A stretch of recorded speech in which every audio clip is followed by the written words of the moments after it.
Video ini saya dedikasikan untuk para korban dari tragedi Kanjuruhan Malang 2022. Berat rasanya ketika kita harus mendengar perihal tragedi Kanjuruhan yang memakan ratusan korban jiwa.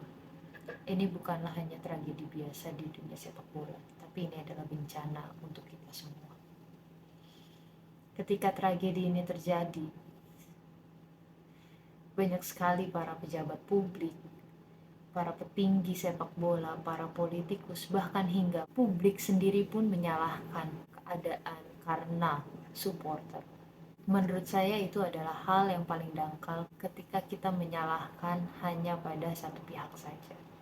Di sini saya tidak ingin membenarkan apa yang dilakukan oleh para supporter yang beberapa dari mereka turun ke lapangan untuk memprotes pada laga Arema dan Persebaya. Tapi di sini sebetulnya bukan kesalahan dari supporter sepenuhnya. Dan saya rasa ini adalah kesalahan fatal dari mereka yang merasa paling benar.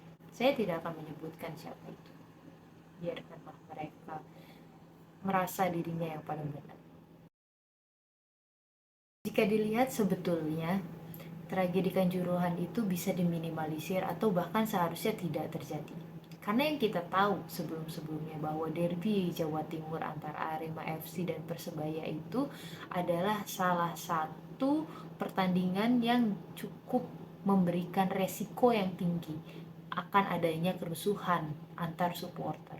Dan seharusnya orang-orang yang merasa paling benar ini bisa merencanakan atau melakukan penanggulangan sebelum terjadinya bencana ini. Dan jika mereka melakukan perencanaan yang baik sesuai prosedur dari FIFA Safety and Security Regulation dan dengan perencanaan yang profesional, yang baik dan tepat, hal itu bisa diminimalisir, sangat bisa.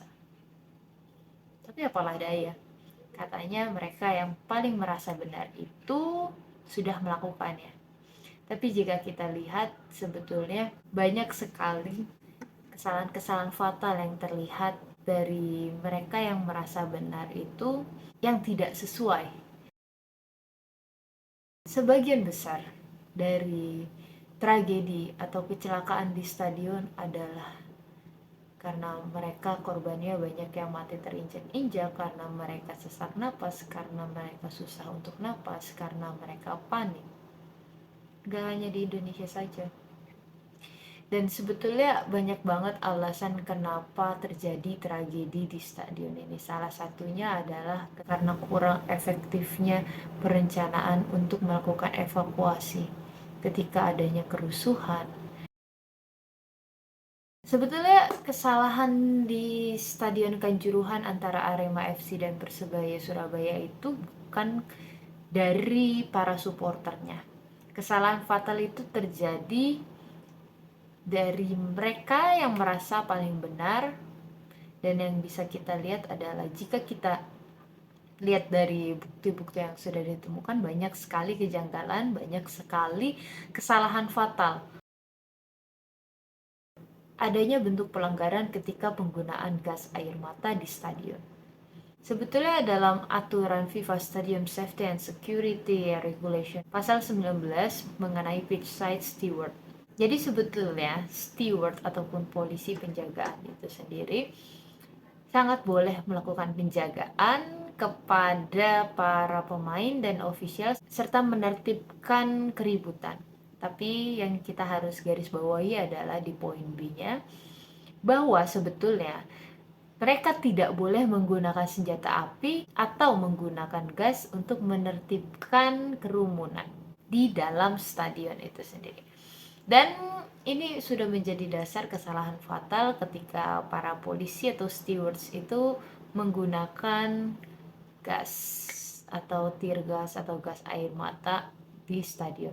Sebetulnya ini bukan hanya kesalahan dari polisi atau pihak penjagaan atau steward itu sendiri.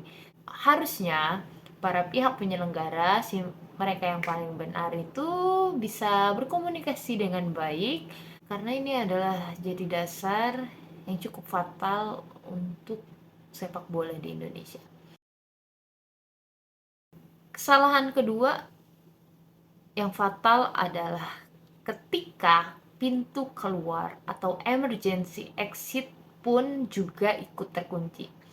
Sebetulnya ini sudah ada di aturan dari FIFA Stadium Safety and Security Regulation di pasal 16 dan 32. Di pasal 16 itu sendiri pun sebetulnya para penjaga, steward atau polisi itu seharusnya mereka tuh melakukan pemeriksaan terlebih dahulu apakah emergency exit atau pintu keluar itu tidak terkunci.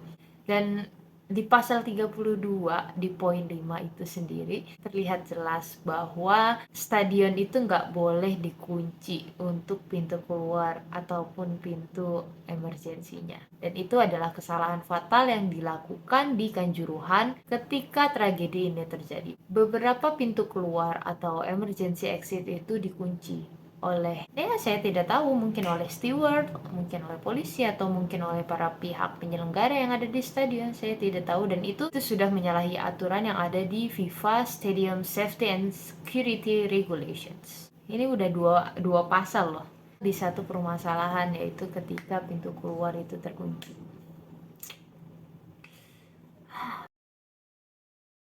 Yang ketiga sebetulnya ini aku belum tahu pasti karena beberapa media memberitahu bahwa penjualan tiket Persebaya dan Arema FC itu dijual melampaui batas dari yang seharusnya diperjualkan. Jadi katanya sih penjualan tiket itu melebihi batas dari Stadion Kanjuruhan itu sendiri. Tapi ketika aku lihat penjualan tiket itu emang 49.000 dan katanya kan Kanjuruhan itu 25.000 kapasitasnya. Tapi ketika aku cek-cek lagi ternyata Stadion Kanjuruhan itu emang 49.499.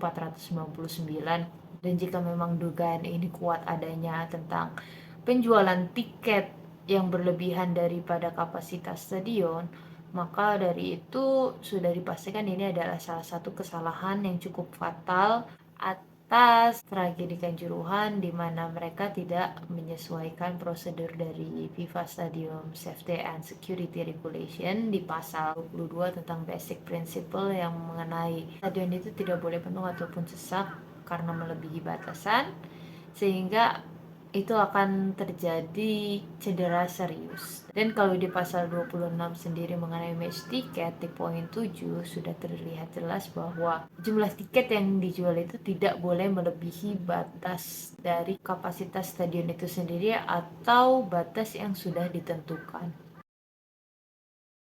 Sebetulnya banyak banget kesalahan fatal yang dilakukan oleh para mereka yang merasa paling benar. Gak cuma satu atau dua poin saja yang menyeleweng dari FIFA Stadium Safety and Security Regulation. Sebetulnya ini adalah salah satu tindakan yang harusnya udah gak ada lagi di 2022. Dan menurut aku ini kebobrokan dari sepak bola di Indonesia. Dan ini udah tahun 2022, seharusnya tidak ada lagi tragedi semacam ini. Ini adalah sebuah bencana dan saat ini dunia sedang memandang Indonesia atas tragedi ini. Sebetulnya